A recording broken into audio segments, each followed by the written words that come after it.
Hello, learners. Good morning. Welcome to our next lesson, Business Studies. Our topic, International Trade. I'm Mr. Erastus Juma, and I want to take you through another lesson this day. In our previous lesson, we looked at what is known as economic integration. And we said that economic integration simply refers to the bringing of the different economies together so that they can operate by removing certain barriers so that trade can take place either freely or with limited barriers. We looked at the different forms of economic integration, starting from the lowest form of economic integration, that is the FTA. We went further to what is known as the common market and even the economic unions.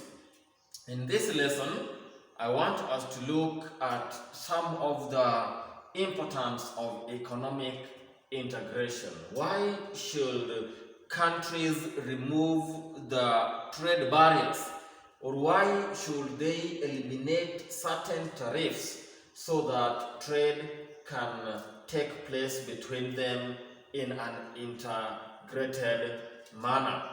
Now, economic integration will ensure certain benefits, and I did say in our previous lesson that when we talk of the importance of economic integration, we sometimes refer to the advantages of international trade. So if you are not in a position to remember the advantages of economic integration, please refer to the advantages of international trade. And one of the benefits of economic integration is that it will avail a wider market for the goods and services produced by the member countries. A wider market for goods and services produced.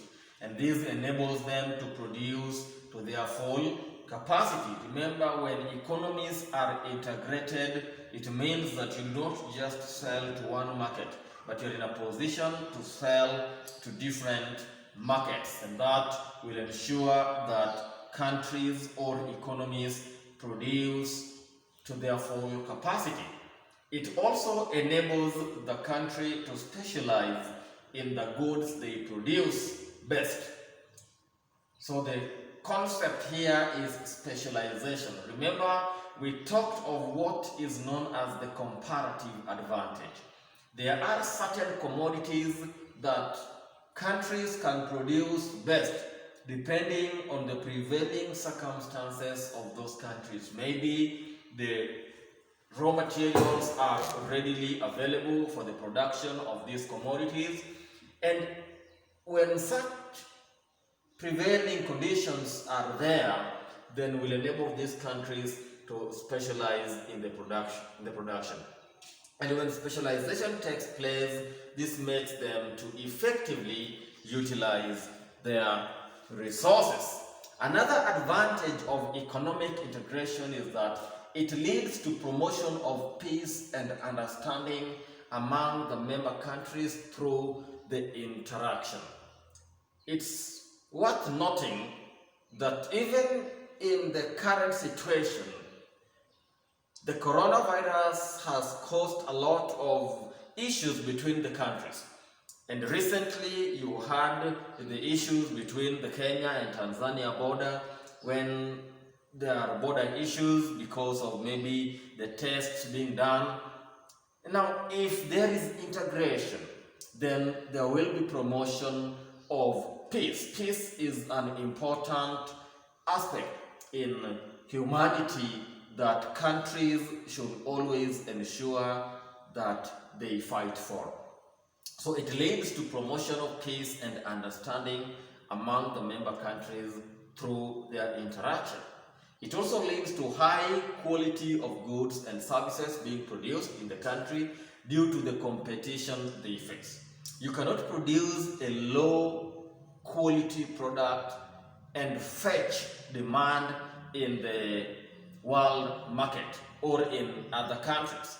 For your product to be attractive in other countries, it must be of high quality, and therefore economic integration will ensure that countries produce high quality goods and even offer high quality services. It also allows the member countries to get access to wider variety of goods and services which satisfy different consumer goods. Access to wider variety of goods. Remember, life is dependent on not one commodity. There are different goods, there are different services that satisfy different consumer needs.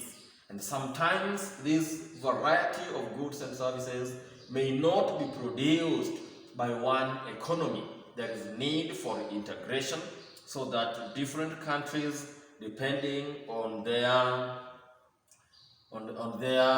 ability to produce, are able to sell these different commodities in different countries. Another one, it also leads to creation of employment for individuals. Remember, we did say that in economic integration, there are certain forms of economic integration that allows the free movement of factors of production such as labor. And when labor can easily move from one country to another, then that will ensure that creation of employment is achieved. And this can work in any of the member countries.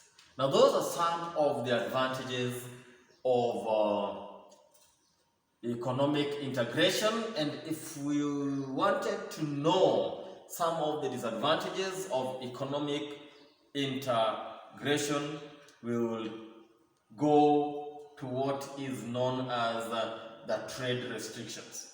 There are certain economies that do not allow for integration to take place. And they do not allow for this integration to take place because of certain reasons. And this brings us to another area known as the trade restrictions. Now, what is trade restrictions? These are deliberate measures by the government to limit the imports and exports of a country. The key word here is deliberate measures. They are deliberately put in place to limit the imports and exports of a country. In other words, these countries are limiting what is known as economic integration. They are also referred to as protectionism, and there are various ways in which trade restrictions can take place, as we will look at in our next lesson. But many times you could be asked to state or explain the disadvantages of economic integration. Please refer to the disadvantages of international trade or refer to the reasons for trade restrictions. Now, in our next lesson, learners, we are going to look at some of the ways in which trade restrictions can be done. Thank you, and God bless you.